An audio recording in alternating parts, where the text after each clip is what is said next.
Good morning. आज के इस लेक्चर में आप सबका वेलकम है। आज हम उसी सिमिलैरिटी ऑफ ट्रायंगल से रिलेटेड कुछ और क्वेश्चंस करने वाले हैं। तो पहला क्वेश्चन क्या है, इसमें उन्होंने कहा है कि ओ डी सी मतलब ये ट्रायंगल और ये ट्रायंगल दोनों आपस में क्या है, सिमिलर। सिमिलर का मतलब कॉरेस्पॉन्डिंग एंगल्स बराबर हो गए और साइड्स की रेशो क्या होगी, बराबर। अब कहता फाइंड डी ओ सी, मतलब हमने ये वाला एंगल फाइंड करना है, एक DCO। अब मुझे कैसे पता कौन सा एंगल, बीच वाला लेटर देखते हैं, बीच C है ना, तो C वाला हमने देखना है। DCO मतलब ये C वाला एंगल पता करना है।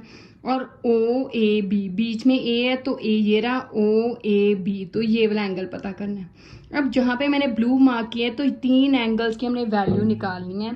ये वाला एंगल मुझे 125 डिग्री दिया हुआ है, ये 70 डिग्री दिया हुआ है, ठीक है। तो सबसे पहले अब हम ये एंगल पता करेंगे DOC। देखिए अगर हम देखें DOB, ये एक बिल्कुल स्ट्रेट लाइन है और स्ट्रेट लाइन पे कितने डिग्री का एंगल होता है, 180 डिग्री का। तो इसका मतलब 180 में से अगर मैं 125 निकाल दूंगी तो ये आ जाएगा। तो इसकी वैल्यू अब हम कैसे लिखेंगे, बिकॉज DOB इज अ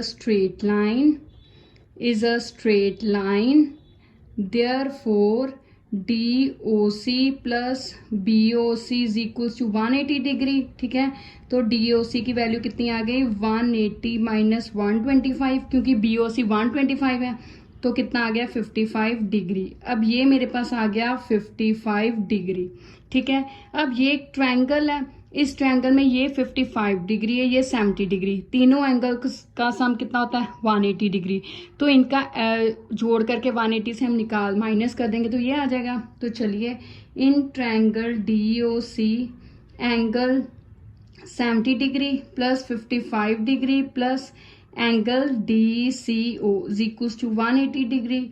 फिर एंगल DCO कितना हुआ, 180 डिग्री माइनस 70 और 55 करें ऐड तो कितना हो गया, 125।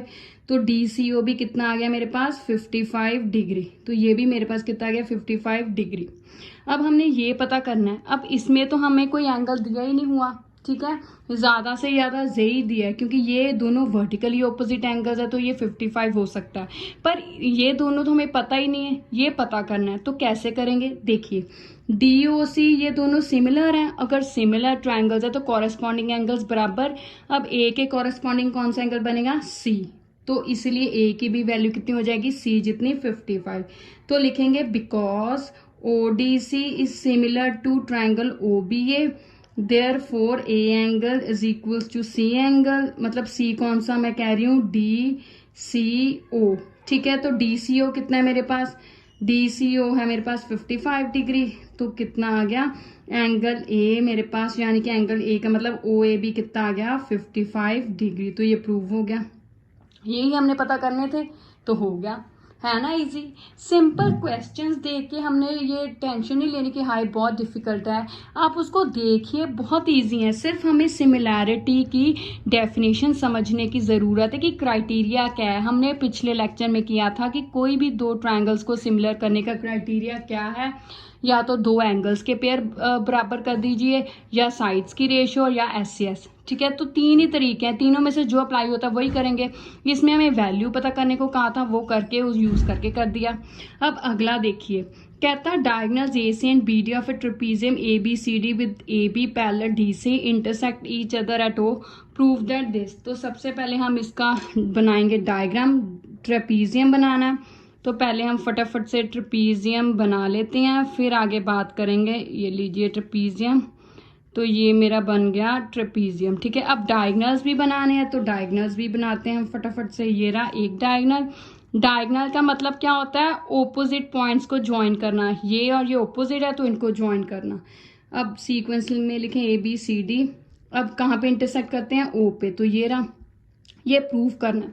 अगर आपको याद हो तो हमने पिछले लेक्चर में भी ये किया था, पर उसमें हमने थेल्स थ्योरम यूज करके किया था। यहाँ पे उन्होंने कहा यूजिंग सिमिलैरिटी क्राइटेरिया, मतलब जो सिमिलैरिटी के क्राइटेरिया उसको यूज करके ये चीज प्रूव करनी है। तो इसका मतलब ये क्वेश्चन हम किसी भी तरीके से कर सकते हैं, अगर उन्होंने कोई मेंशन नहीं किया तो आप थेल्स थ्योरम से भी कर सकते हो। तो चलिए अब इससे करते हैं। तो उन्होंने कहा A B parallel D C, A B हमारे पास डी सी के पैरेलल है। अगर A B parallel D C है और ये हम ट्रांसवर्सल मान लें तो ये एंगल 1 एंगल 2 के बराबर हो गया, ऑल्टरनेट एंगल्स। उसी तरह अब A B parallel D C है, ये ट्रांसवर्सल मान ले तो ये एंगल 3 एंगल 4 के बराबर हो गया, ऑल्टरनेट एंगल्स। तो दो एंगल्स के पेयर बराबर हो गए, तो ये ए ओ बी और सी ओ डी क्या हो गए, ट्राइंगल्स सिमिलर ए क्राइटेरिया से। तो साइड्स क्या हो जाएंगी, रेशो प्रोपोर्शन में बराबर। तो ये आ गया आंसर। ठीक है, अब हम लिखते हैं। सबसे पहले हम क्या लेंगे, हम लिखेंगे यहाँ पे कि A B parallel D C and हम ए सी ट्रांसवर्सल ले लेते हैं। ठीक है, अगर ट्रांसवर्सल ले ली तो therefore angle 3 is equals to angle 4, reason लिखेंगे ऑल्टरनेट एंगल्स। ठीक है, अब आगे सिमिलरली फिर से A B parallel D C, अब कौन सी ट्रांसवर्सल है, बी डी लेंगे। बी डी ट्रांसवर्सल है, तो अगर बी डी ट्रांसवर्सल है तो अब angle 1 is equals to angle 2, reason क्या है, ऑल्टरनेट एंगल्स। ऑल्टरनेट एंगल्स हो गए। ठीक है, अब ये तो बराबर हो गए। अब हम लेने लगे हैं triangle A O B and triangle D O C. क्योंकि हमें ए ओ बी डी ओ सी इसीलिए लिया है क्योंकि हमें ए ओ सी ओ डी ओ बी ये साइड्स चाहिए, इसलिए ओ डी सी। तो चलिए अब एंगल 1 एंगल 2 के बराबर, एंगल 3 एंगल 4 के बराबर प्रूव्ड अबव है। ठीक है, तो अब हम दो एंगल के पेयर बराबर हो गए, तो एंगल ए ओ बी क्या हो गया, सिमिलर हो गया एंगल ओ डी से। किस क्राइटेरिया से, ए क्राइटेरिया से।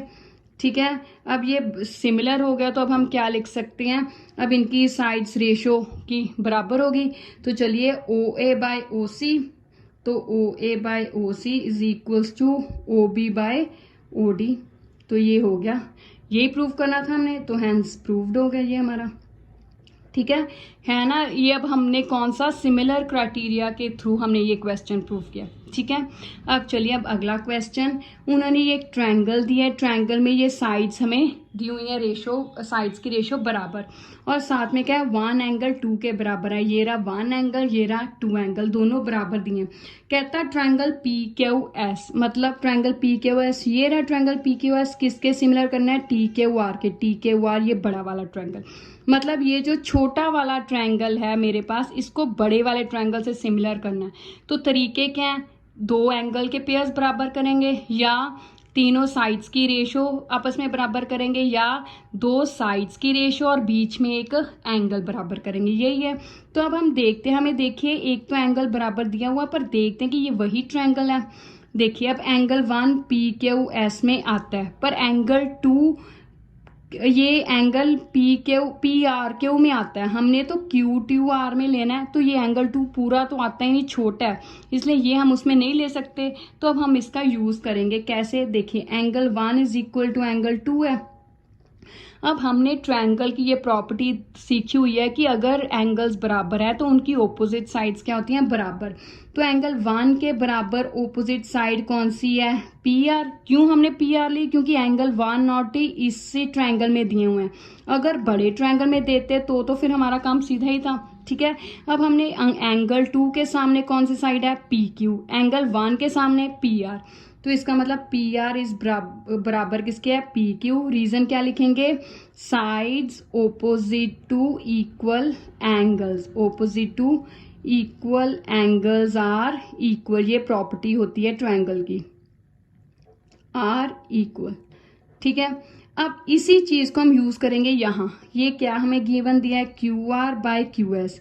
हमने ये इस ट्रायंगल की क्यू आर, छोटे की और बड़े की साइड्स बराबर करनी है।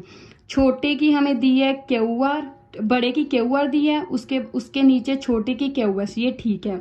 अब बड़े की क्यू टी ठीक है, तो उसके नीचे हमें छोटे की पी क्यू चाहिए, पर है तो पी आर। तो इसका मतलब हमें ये ठीक करना पड़ेगा। तो अब पी आर की बजाय मैंने यहाँ पे कहा कि पी आर पी क्यू के बराबर है, तो यहाँ पे मैं पी आर की जगह क्या लिखूंगी, पी क्यू। तो पी आर की जगह पी क्यू, फ्रॉम 1। क्यों हमने लिखा है? क्योंकि मैंने यहाँ पे रीजन दे दिया।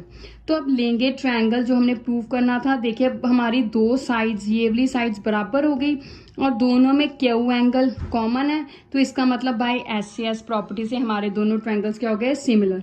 तो लीजिए P Q S and triangle T Q R. तो अब क्या हुआ? पहले हम देखें एंगल क्यू कॉमन है, ये पी क्यू एस, इसमें एंगल क्यू है और इसमें टी क्यू आर में एंगल क्यू, दोनों में एंगल क्यू, तो इसलिए ये दोनों में कॉमन है। ठीक है, उसके बाद ये साइड्स की रेशो भी हमने देखी बराबर है, तो इसका मतलब प्रूव्ड अबव लिख दिया यहाँ पे रीजन। ठीक है, तो प्रूव्ड अबव है, तो अब यहाँ पे क्या लिखेंगे? ये प्रूव्ड अबव हो गया। अब हमारी साइड्स की रेशो इस क्यू एंगल वाली ही हमारी रेशो बन रही है, तो इसका मतलब अब ये दोनों ट्रायंगल्स क्या हो गए हमारे? Similar. Angle T Q R कौन से क्राइटेरिया से? एस से एस। ये साइड ली है, बीच वाला एंगल लिया और ये साइड ली है। ठीक है, तो अब यही हमने प्रूव करना था, तो हो गया प्रूव, हैंड्स प्रूव्ड। है ना इजी? ठीक है, देखने में हमें लगता है हाय बहुत डिफिकल्ट है, पर एक्चुअल में सिर्फ हमें सिमिलैरिटी के 3 क्राइटेरियाज पता होने चाहिए, बाकी बहुत इजी है। ठीक है, अब इसी तरह चौथा क्वेश्चन है, उसकी पहले मुझे लगता है डायग्राम बनानी पड़ेगी। पहले देखते हैं, कहता है S and T R points on sides P R and Q R of triangle P Q R.